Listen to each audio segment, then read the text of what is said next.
Shalom, everyone, and welcome back.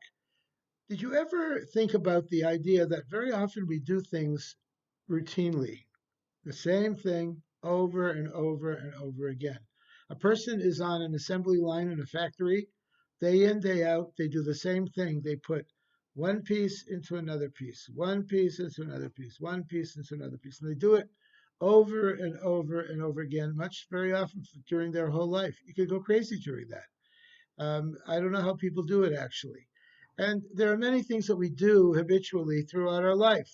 We wake up at the same time, we get dressed at the same time, we go to shul, we daven at the same time, we go to sleep at the same time, we eat the same things day in, day out, one thing after the other. And very often it loses its meaning, its specialness, and we are stuck in the just that life is so mundane and just so boring and it really has no meaning for us anymore.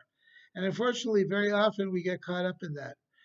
And indeed, it is true in Jewish life as well. Every year we have Rosh Hashanah. Every year we Yom Kippur. Every year we eat in the Sukkah.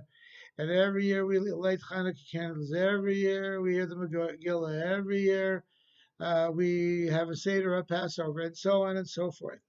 And one thing happens to the other, and day in, day out, year in, year out.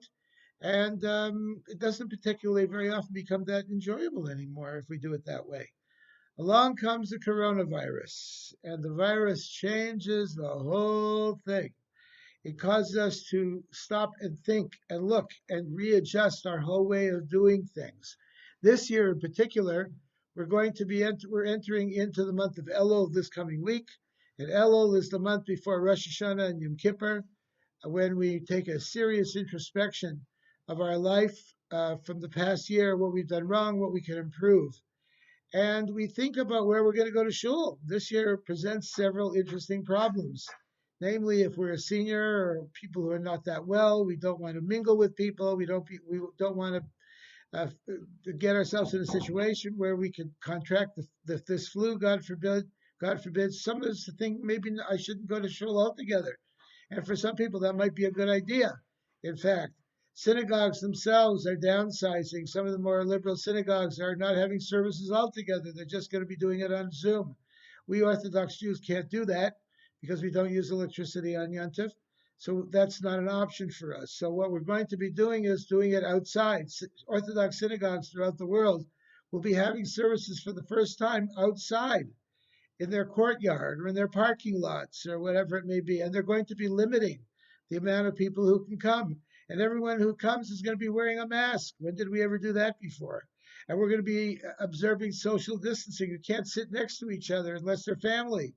So you'll be sitting 6 feet away from each other. And I think there's going to be a lot. Usually Jews love to complain. There's going to be a lot of complaining this year. I couldn't hear anything. The chazan was not loud enough. I couldn't, I wasn't comfortable enough. My chair wasn't comfortable enough. It was too hot. It was too cold.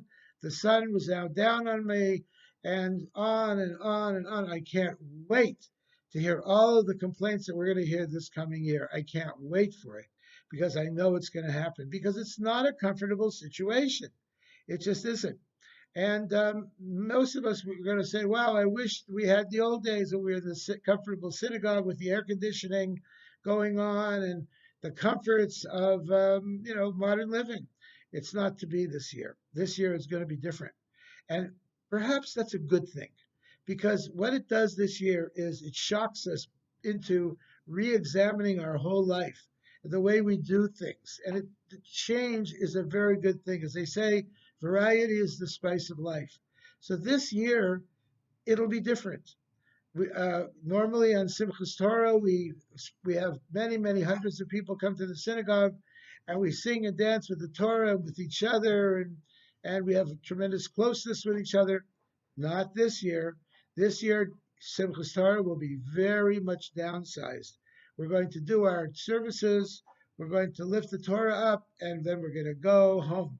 That's it. The rabbis for Rosh Hashanah and Yom Kippur throughout the holidays will be cutting the services shorter, and there'll be less singing. And I'm going to tell you that right now. There'll be less singing, and the services will be shorter. We will be starting earlier, and we will get people out of the door quicker. We don't want people to stick around if they, God forbid, would be put themselves in danger. So things are going to be different, and frankly, I think that it's going to be a challenge for all of us. How we're going to deal with it, what we're going to do, and I think that it's going to cause us to re-examine the holidays as never before. Last Passover, we had Seder with our immediate family.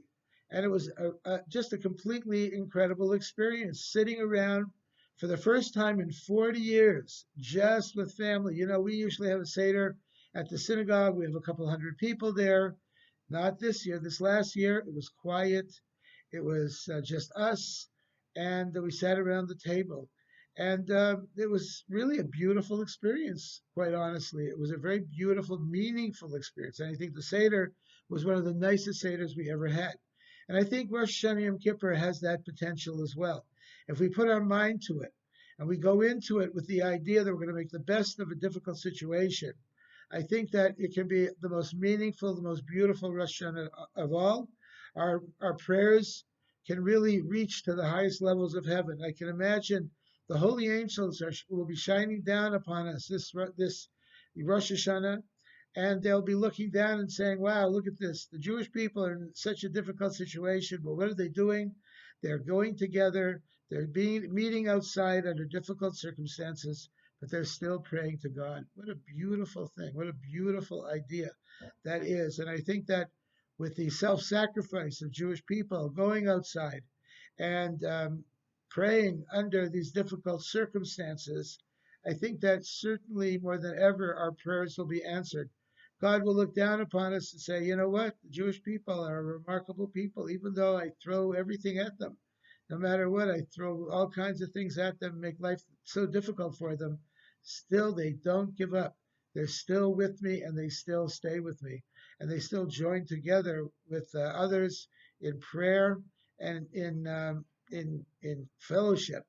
I think that that will be a remarkable thing. I think in the merit of what we're going to do this Yontif, I think certainly our prayers will be answered and all of our transgressions will be forgiven for certain. And God will certainly, most certainly, wish us and bless us with a good and a healthy and a happy new year for all of us because of this most special Rosh Hashanah Yom Kippur that we are going to be observing.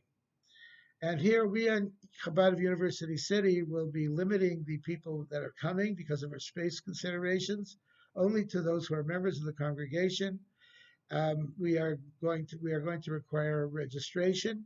If you already took, we're going to be sending out this week a mailing, and it'll have all the information on it. If you already sent out your membership dues, just tell us how many people. We're sending out a card. Tell us how many people are coming, how many men, how many women in your party. So we'll put you together, and we'll know how many people are coming. That's the only thing we're going to need. If you haven't sent membership yet, please do so in the envelope provided or online at chabaduc.org. And we'll be happy to accommodate you, God willing, with the limitations of space. We'll probably be able to accommodate no more than 100 people this year, well under half of what we usually get for Rosh Hashanah Yom Kippur. So I'm sorry to say that, but I'm sure everyone understands that we need to do that. We want to make sure everyone's safe and comfortable during the services. Candlelighting tonight is at 7:16. We'll be davening mincha tonight in San Diego at 7:15. 7:15. The parsha we read this week is the parsha of Re'eh, and we look forward to see all you. Davening tomorrow morning is at 9 o'clock in the morning. I want to wish everyone a Shabbat Shalom.